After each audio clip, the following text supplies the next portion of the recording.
person through the air to these other families.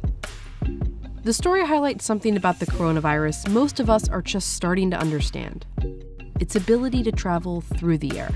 And as public spaces open up, that's led to some big questions. Is it safe to go to the beach? What about a park? And is a runner gonna get you sick?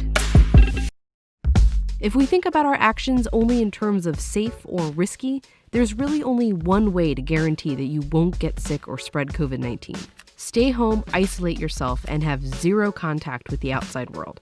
But maintaining that level of caution all the time isn't really possible for most of us. We need food, we need supplies, and sometimes we just need to take a walk. So the goal in protecting yourself and others from COVID-19 isn't to eliminate risk completely, it's to minimize it.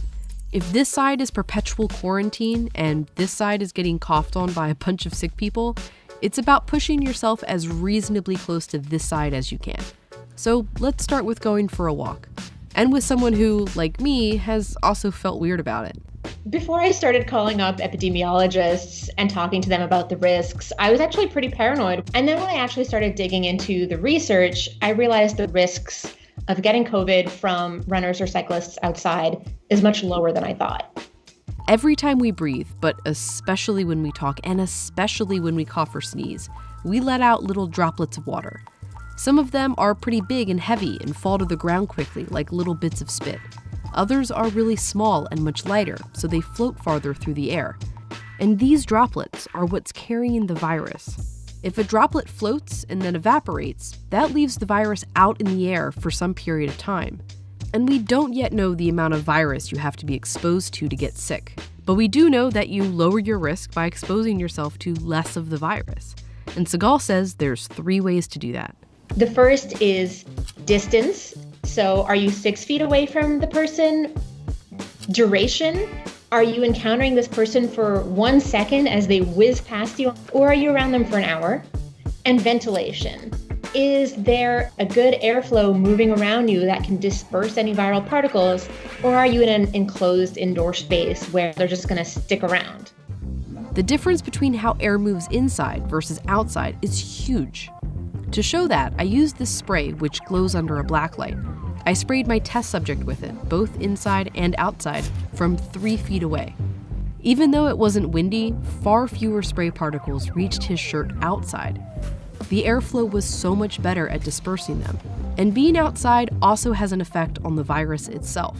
A virus has this protective coat of moisture around it. There's a lot of things acting on it. So there's sunlight hitting it, there's wind, there's rain, there's humidity, and all of that can work to kind of break apart this protective coat of moisture and decay the virus.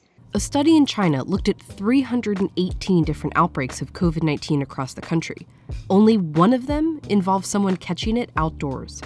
That study hasn't been peer-reviewed, but it's consistent with everything else we know, that being outside can be pretty low risk, but your interactions with other people can increase that risk.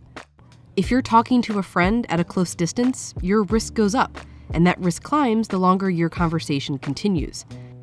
But if you're both wearing masks to stop some of those larger droplets from spreading, your risk goes down. Shopping in an open-air market is less risky than being inside a store, but you can reduce that risk by getting in and out quickly. But what about passing a heavy-breathing runner? So let me take you through what would actually have to happen for a runner or cyclist outside to infect you as they pass by. They would have to expel enough viral particles to be able to kickstart an infection. Those particles would have to travel several feet of distance, withstand the pressures of wind, rain, humidity. Then the particles have to actually land in your throat or your upper respiratory tract, or on your hands, which you would then use to touch your eyes, your nose, or your mouth. So all of that is a pretty arduous sequence to execute perfectly. Going to the beach or to a park isn't necessarily dangerous or safe,